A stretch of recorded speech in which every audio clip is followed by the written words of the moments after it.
Huwag mo na i-stop yung video. Okay, pakinggan mo lang muna ako saglit. May kikwento lang ako sa'yo. Bakit ko ba sinishare ang opportunity na to sa'yo? And i-share ko lang po sa inyo, mabilis lang po ito ha. Sana makatulong lang po itong advice na to. The reason why I'm sharing you this opportunity, kasi di ba meron po tayong kanya-kanyang pangarap sa buhay. So meron tayong dreams, no? So meron tayong tinatawag na road to success para makuha po natin ang pangarap natin.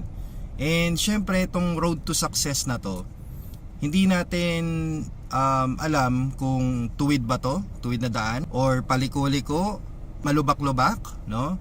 So hindi natin alam yan. Pero sa road to success natin, papunta sa pangarap natin, ma'am and sir, may kailangan po tayo dyan. Kailangan po natin i-kondisyon ang sarili natin. I-sample na natin ang isang kotse. Okay? So tayo po yung kotse. Papunta tayo sa road to success natin, papunta sa dreams natin. Para mabilis, kotse na. Alright? So sabihin na natin, di ba, sa kotse, kailangan natin ng gas para umandar po tayo. So syempre yung gas, it represents our knowledge, our experience sa buhay. And then, ano pa ba? Yung apat na gulong ng sasakyan. Kasi syempre, maliban sa gas, kailangan din ng gulong, di ba, para gumandar. Alright, so sa gulong, bakit ko naisip yung gulong? Kasi pansin nyo po yung dalawang gulong sa harap. It represents you and your family. Syempre, sila yung lumiliko ng ganun papunta sa direction kung saan mo gusto pumunta, di ba?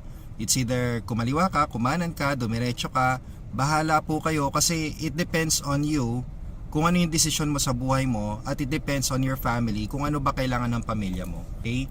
Ngayon may dalawang gulong pa sa likuran naman. Yung dalawang gulong sa likuran, it represents your job and siguro yung extra gulong para sa business mo. Okay? Kasi sila yung backup mo di ba?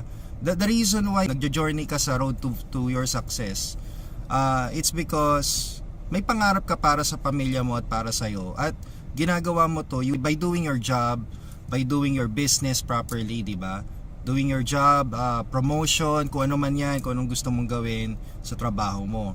Okay, ngayon, ang tanong ko, ilan po ba ang gulong ng isang sasakyan? 4 ba? Sagot mo? Okay, 4, yun nakakabit.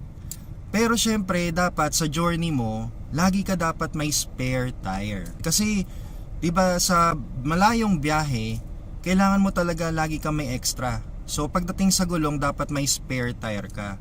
Yung spare tire, yan po nire-represent ni Live Good. Okay? So nire-represent ni Live Good yan. Kasi bakit? If ever na magkaroon ng problema sa kahit isa sa mga gulong mo, at least nandyan yung isang gulong para isaklolo ka. Diba? Para mapuntahan mo pa rin yung dreams mo, para tuloy-tuloy ka pa rin sa road to success mo. Okay, so yung spare tire, it represents Live Good, kasi si Live Good, backup lang naman po. Okay, pwede nyo idagdag. Wala po kaming sinasabi na lumipat ka, wala po kaming sinasabi na umalis ka dyan sa company mo. Nasabi lang namin na idagdag mo na si Live Good. Okay, kasi syempre hindi natin alam ang mangyayari, and you have your dreams, diba? May pangarap ka sa buhay mo. At syempre, kailangan mo ng income, di ba? Papunta sa success mo or papunta sa dreams mo. Kasi isa po yan talaga sa mga importanteng bagay na kailangan mo makuha, yung malaking income na yan.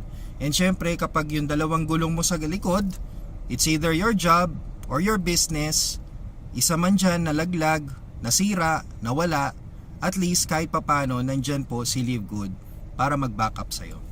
Sana nakatulong po tong idea na to Maraming salamat po at hindi nyo po in-stop yung video. So thank you so much sa pakikinig. Sana nakatulong po ito sa decision ninyo. Again, my name is Coach Tim, and if you need some more help, please let me know, and sana maging part po kayo ni Live Good. Thank you so much.